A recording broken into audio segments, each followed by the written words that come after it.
आचार्य जी प्रणाम आपको। मेरा पहला शिविर है और देहरादून से आया हूँ मैं, और 4 महीने से सुन रहा हूँ मैं आपकी वीडियो। काफ़ी अच्छा लग रहा है।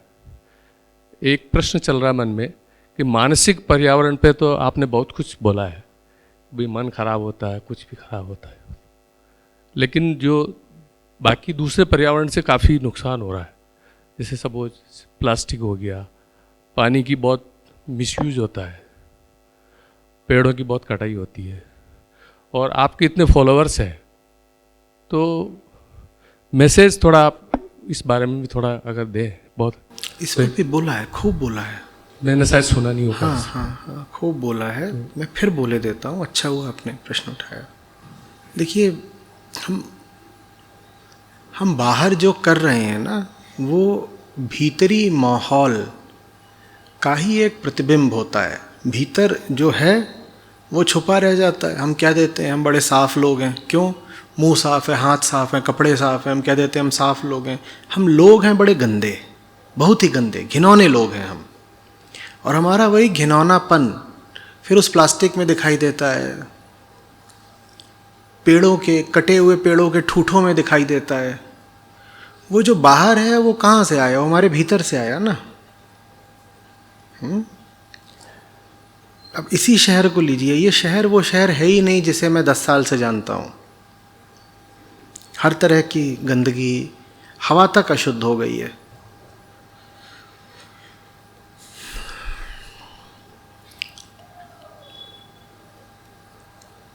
बोलने के लिए तो बहुत बहुत बहुत कुछ है। बहुत दिन रात देखता ही हूँ। आप यहाँ से जाइए, वहाँ रास्ते में शराब का एक ठेका पड़ेगा, और उसके बगल में कई टन प्लास्टिक का ढेर दिखाई देगा आपको, गंदे। और वो सरकारी है। सरकार ने वहाँ पे कचरा घर सा बनाया है। जहाँ कचरा घर बना है वहाँ पहले एक नदी बहती थी, वो नदी अब नहीं बहती।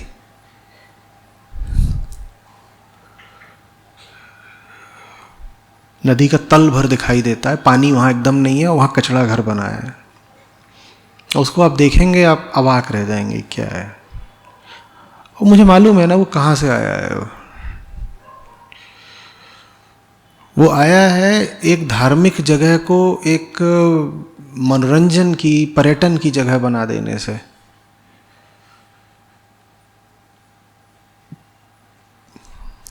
ये जो पूरा एक्सप्रेसवे बन गया है अब, जिसने दिल्ली से यहाँ तक का रास्ता 4 घंटे का कर दिया है, दिल्ली का सारा कचरा उठ के यहाँ आ गया है।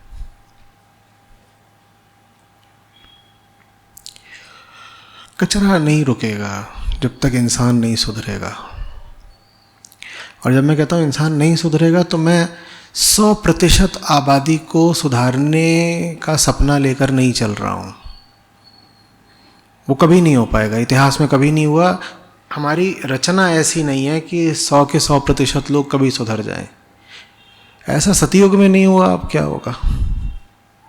सतयुग से मेरा आशय किसी भी काल्पनिक युग में नहीं हुआ, अब क्या होगा? मैं बस चाहता हूं कि 0.1% लोग, 1% लोग, इतने लोग जग जाएं तो काम बन जाएगा। क्योंकि जो जगेगा वो स्वयं ही वो बल इकट्ठा करेगा जिससे बाकी 99% लोगों को सही दिशा में निर्दिष्ट किया जा सके। क्योंकि ये 99% लोग जो सारी गंदगी के जिम्मेदार हैं, ये कोई बड़े होशमंद लोग थोड़े ही हैं। ये किसी भी चीज़ को लेकर के अडिग नहीं रह सकते। इनका कोई भी आग्रह नहीं है, ये कुछ नहीं जानते, न कुछ चाहते हैं, ये बस मज़े करना चाहते हैं। ये तो पेड़ से टूटे पीले पत्ते की तरह हैं, जिधर हवा होगी उधर को बह निकलेंगे।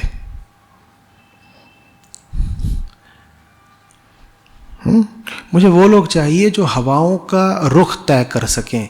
सिर्फ 1% वैसे लोग चाहिए। बाकी 99% लोग वो खुद ही पीछे पीछे आ जाएंगे। उनमें कभी वैसे भी कोई चेतना रही नहीं है। उनका तो काम रहा है बल के पीछे पीछे चल देना। और इतिहास कभी भीड़ों ने नहीं तय करा। आप मानव जाति के इतिहास को देखेंगे तो लोग रहे हैं, कुछ विशिष्ट लोग जिन्होंने सब कुछ करा है, बाकी सब तो उनके पीछे पीछे हुआ है। और उनके पीछे भी जो भीड़ें चली हैं, ऐसा थोड़ी है कि वो उनको कुछ समझती थी या कुछ था, उनके पास बल था इसलिए पीछे पीछे चल दिए। तो मुझे ये लोग चाहिए, 1000 में से एक, 100 में से एक, इतना काफ़ी है। इतने में हो जाएगा, सारी सफाई हो जाएगी।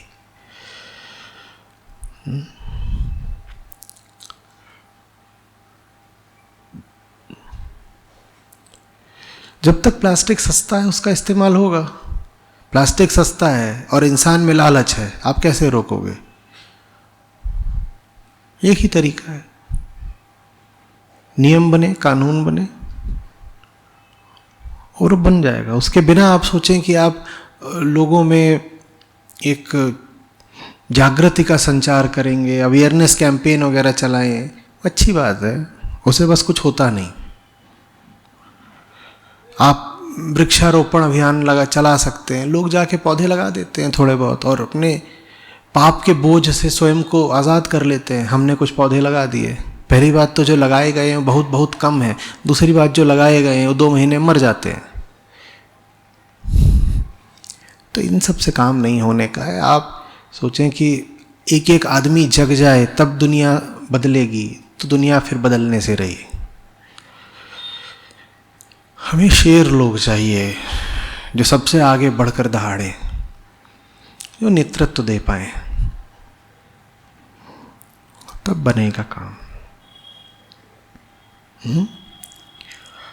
नहीं तो फिर हम सब अपने आप को खुश करने के लिए इस तरह से कर सकते हैं कि चलो सब लोग अपने अपने मोहल्ले में सफाई करो और इतवार को सुबह 1 घंटा हम सब सफाई किया करेंगे। कर लीजिए, उसकी फ़ोटो खींच के फेसबुक पे डाल दीजिए, अच्छा लगेगा। हम भी स्वच्छता अभियान में भागीदार हो गए, देखो हम अच्छे आदमी हैं, हम भी सजग नागरिक हैं, बड़ा अच्छा लगता है। होता उससे कुछ नहीं। बाहरी स्वच्छता आंतरिक स्वच्छता की छाया है।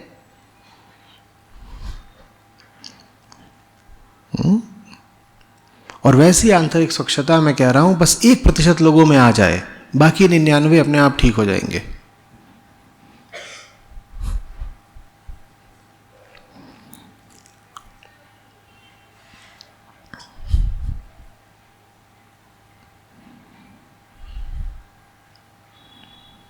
हम इतने तो मजबूर हो गए, हम तब भी कोई नियम कानून कहां बना रहे हैं, मुझे बताइए।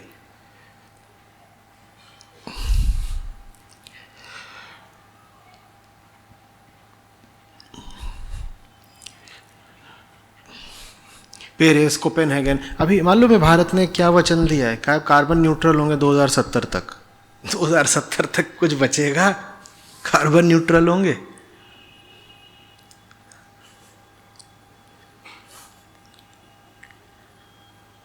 ये सब इसलिए क्योंकि हम आम आदमी का मुंह देखते हैं। हम कहते हैं कि नेता लोग इसमें कुछ करके दिखाएंगे। नेता किसके गुलाम है? नेता बहुमत के गुलाम है। बहुमत किनका है? बहुमत बेहोश लोगों का है। तो इसीलिए दुनिया भर के नेता मिलते हैं, और वो चाहे प्लास्टिक का मुद्दा हो, चाहे पर्यावरण का मुद्दा हो, चाहे क्लाइमेट चेंज का हो, वो आपस में मिलते हैं, वहाँ अपना कुछ गपशप करके वापस आ जाते हैं।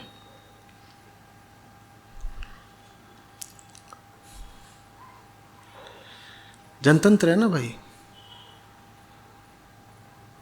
कोई सशक्त आदमी चाहिए जो खतरा उठाने को तैयार हो, जो बहुमत के विरुद्ध जाने को तैयार हो, जो बहुमत को अपने पीछे पीछे चलाने को तैयार हो, जो कड़े निर्णय लेने को तैयार हो।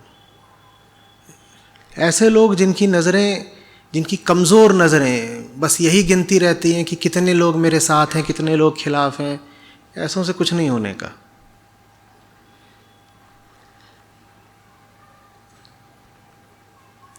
किसी देश में कुछ नहीं होगा। कौन सा देश कोई भी सार्थक काम कर पा रहा है इस दिशा में? और ये सारे मुद्दे एक दूसरे से जुड़े हुए हैं।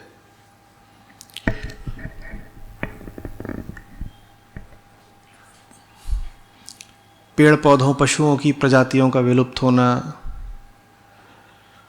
मछलियों की प्रजातियों का विलुप्त होना, सागरों में प्लास्टिक का भरना, हमारे लहू में प्लास्टिक का पहुंच जाना, सिर्फ ग्रीन हाउस गैसें ही नहीं और भी गैसें, सल्फर की गैसें, नाइट्रोजन की गैसें, इनका हवा में पहुंच जाना, धुएं का हवा में पहुंच जाना, एसपीएम का बढ़ जाना, जनसंख्या का बढ़ जाना,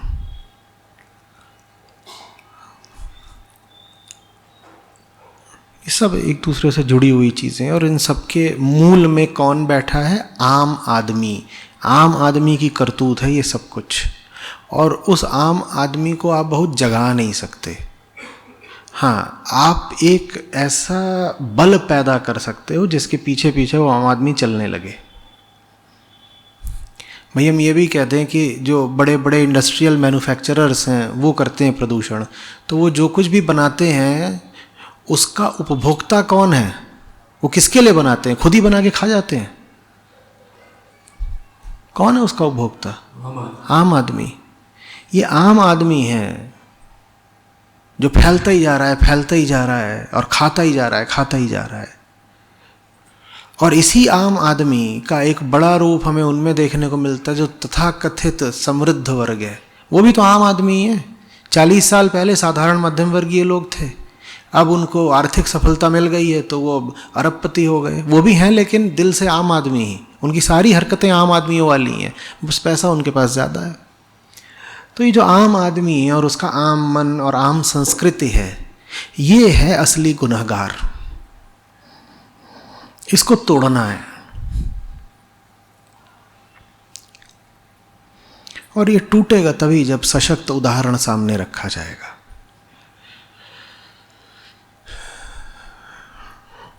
कुछ लोग होंगे जो चीज़ को समझ जाएंगे इसलिए बदल जाएंगे, ज़्यादातर लोग तो वही होंगे जो पीछे पीछे चल कर बदलेंगे। पुनर्नवा आचार्य जी, मैं आपको कुछ 1.5-2 साल से फॉलो कर रहा हूँ, और आपसे मेरा पहले परिचय बहुत साल पहले हुआ था जब आप मेरे कॉलेज में आए थे, Tata institute of social sciences में 2011 साल में। तो मैं सोशल एंटरप्राइज चलाता हूँ और वेस्ट मैनेजमेंट में काम करता हूँ। और वेस्ट मैनेजमेंट हम लोगों के लिए सिर्फ कचरा नहीं है, उनके साथ जो लोग काम करते हैं, जो कचरे चुनने वाले लोग हैं, जो इनफॉर्मल वर्क फोर्स है, वो भी हमारे लिए बहुत इम्पॉर्टेंट है। तो हमारा एक प्रॉब्लम है कि जैसे हम लोग 10 साल से कंपनी चला रहे और काफ़ी काम कर चुके हैं, तो अभी जैसे जैसे बड़ा होते जा रहा है कंपनी, हमें और एफिशिएंट लोगों की भी ज़रूरत होता है, और दूसरी तरफ ऐसा लोग भी चाहिए होता है कि जो वो विजन के साथ अलाइंड हो। तो इसका मिक्स बहुत मुश्किल है। हम लोग अभी पहले विजन अलाइंड लोग लेते थे जो एफिशिएंट नहीं निकलता, अभी ज़्यादा एफिशिएंट लोग लेते हैं लेकिन उनको विजन में अलाइन करना बहुत दिक्कत की बात होती है। तो इसको कैसे करें? और एक लास्ट सवाल है कि जो गंगा तट में हम लोग सुबह करते हैं, मुझे उधर जो प्लास्टिक गिरा रहते बहुत तकलीफ़ होता है, तो मैं चाहूँगा कि कुछ क्लीन अप ड्राइव्स हो और मैं कुछ अगर कर सकता हूँ बहुत अच्छा रहेगा। धन्यवाद। ये समस्या तो आएगी और इसका कोई निश्चित समाधान नहीं होता। इसका समाधान यही होता है कि जो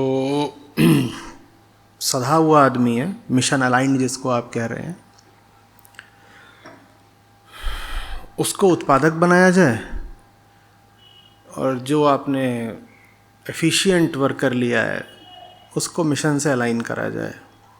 इन दोनों में ज़्यादा आसान होता है मिशन अलाइंड आदमी को एफिशिएंट बनाना, क्योंकि उसके पास अब एफिशिएंट बनने की वजह है।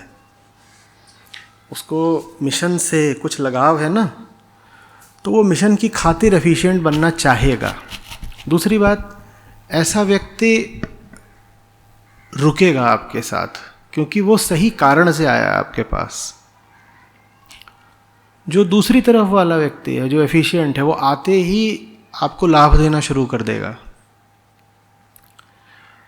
लेकिन उसके साथ आप बहुत गहराई तक नहीं जा पाएंगे और बहुत दूर तक नहीं जा पाएंगे, क्योंकि वो तो आया है अपनी एफिशिएंसी बेचने, जैसा कि ज़्यादातर प्रोफेशनल्स करते हैं। वो अपने सीवी पर लिखते हैं देखो मैं कितना एफिशिएंट हूँ और मुझे इन चीज़ों का नॉलेज है और मैं एफिशिएंसी और अपनी नॉलेज नीलाम कर रहा हूँ। आओ आओ आओ, बोली लग रही है, जो सबसे ऊंचा खरीदार होगा ले जाएगा।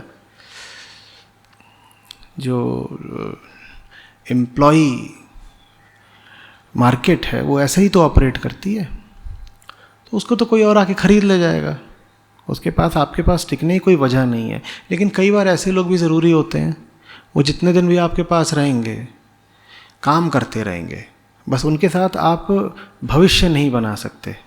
तो ज़्यादा अच्छा तो यही है कि सही लोगों को लिया जाए और उनको विकसित किया जाए। यद्यपि ये हमेशा नहीं हो सकता, ये भी मैं समझता हूँ, कई बार बाज़ार से लोगों को उठाना पड़ता है। दूसरी बात जो आपने कहा कि गंगा तट पर कचरा बहुत है और सफाई के लिए ड्राइव चलानी चाहिए, हाँ बिल्कुल चलानी चाहिए। अतीत में हम एक बार चला भी चुके हैं और उसमें आप अगर कोई सहयोग कर सकते हैं तो हम बेशक कर सकते हैं, अगले 1-2 दिन में भी कुछ कर सकते हैं।